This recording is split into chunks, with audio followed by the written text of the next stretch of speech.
Pornography না দেখলে স্ত্রী সহবাসে আগ্রহ হয় না, তার জন্য কি পর্নোগ্রাফি দেখা বৈধ হবে? রমজান মাসে কবরের আযাব বন্ধ থাকে, এই কথাটা কি সঠিক? রোজা অবস্থায় ওযুর সময় কুলি করতে গিয়ে যদি গলায় পানি চলে যায়, তাহলে কি রোজার সমস্যা হবে? আমার মা রমজানে ৫টি জালালি খতম করবেন বলে নিয়ত করেছেন। খতমে জালালির বিধান কি? কালো জাদুর বিপরীতে জাদু করা কি বৈধ হবে? আমার মা রমজানে ৫টি জালালি খতম করবেন বলে নিয়ত করেছেন। খতমে জালালির বিধান কি? কোরআন এবং হাদিসে খতমে জালালি বলতে কোনো খতমের আলাদা কোনো বিধান নাই। অতএব আপনার মা এরকম নিয়ত করলে সে নিয়ত পুরা করারও কোনো আবশ্যকীয়তা নেই। মনে রাখবেন, রমাদান মাসে করার মতো সুন্নাহসম্মত বহু আমল আছে। আমরা কোরআনে কারীম তেলাওয়াত করব, করে শেষ করব, একবার পড়ে শেষ করে দ্বিতীয়বার খতম করব, শেষ করব, তৃতীয়বার করব। এভাবে আমরা করতে পারি। রমাদান মাসে করার মতো যে সমস্ত আমলগুলো আছে সেগুলোতে আমাদের মনোযোগ দেওয়া উচিত। এর বাইরে আপনার কোরআন এবং সুন্নাহর বাইরে অন্য বিভিন্ন আমল, বনগড়া আমল, এগুলো আমাদের রমাদান কেন্দ্রিক আমলের তালিকায় থাকা উচিত না। বিধায় আপনার মায়ের এই নিয়তটা কোনো সঠিক নিয়ত না। কারণ খতমে জালালি নামক কোনো খতমের নির্দেশনা কোরআন বা হাদিসে নেই। এটি বিভিন্ন মানুষের তৈরি বিভিন্ন আমলের যে সমস্ত বই আছে সে সমস্ত বই পুস্তকে পাওয়া যায়।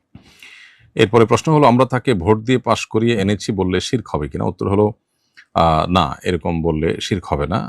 এটা শিরক হওয়ার কোনো কারণ নয়। কালো জাদুর বিপরীতে জাদু করা কি বৈধ হবে? উত্তর হলো না, কালো জাদুর বিপরীতে জাদু করা বৈধ হবে না।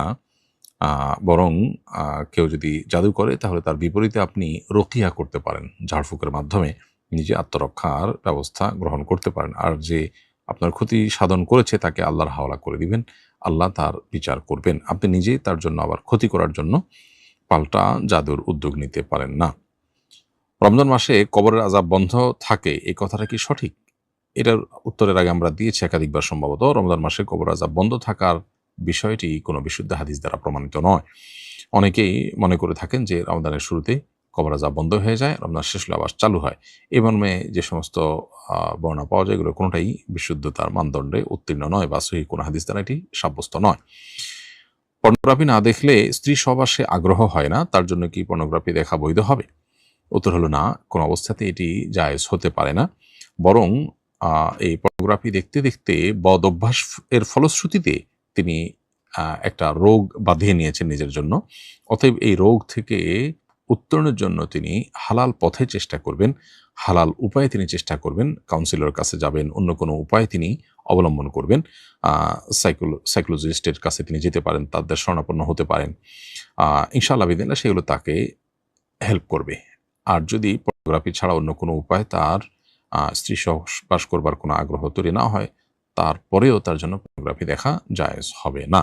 রোজা অবস্থায় ওযুর সময় কুলি করতে গিয়ে যদি গলায় পানি চলে যায়, তাহলে কি রোজার সমস্যা হবে? অসতর্কতাবশত যদি আপনার গলায় পানি প্রবেশ করে অথবা কোনো খাবার চলে যায় বশত, তাহলে ফোকাহে আহনাফের মতে আপনার রোজা ভঙ্গ হবে।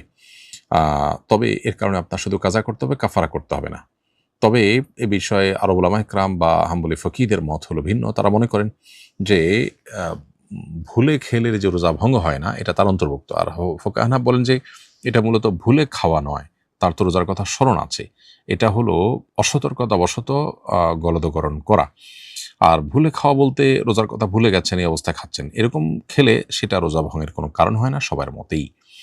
অতএব ফোকাহে আহনাফের মত অনুযায়ী আপনি রোজা অবস্থায় কুলি করতে গিয়ে যদি গলার ভেতরে পানি প্রবেশ করে যায়, তাহলে এই রোজাটা আপনাকে পরবর্তীতে কাজা রেখে দিতে হবে এবং যেহেতু এটি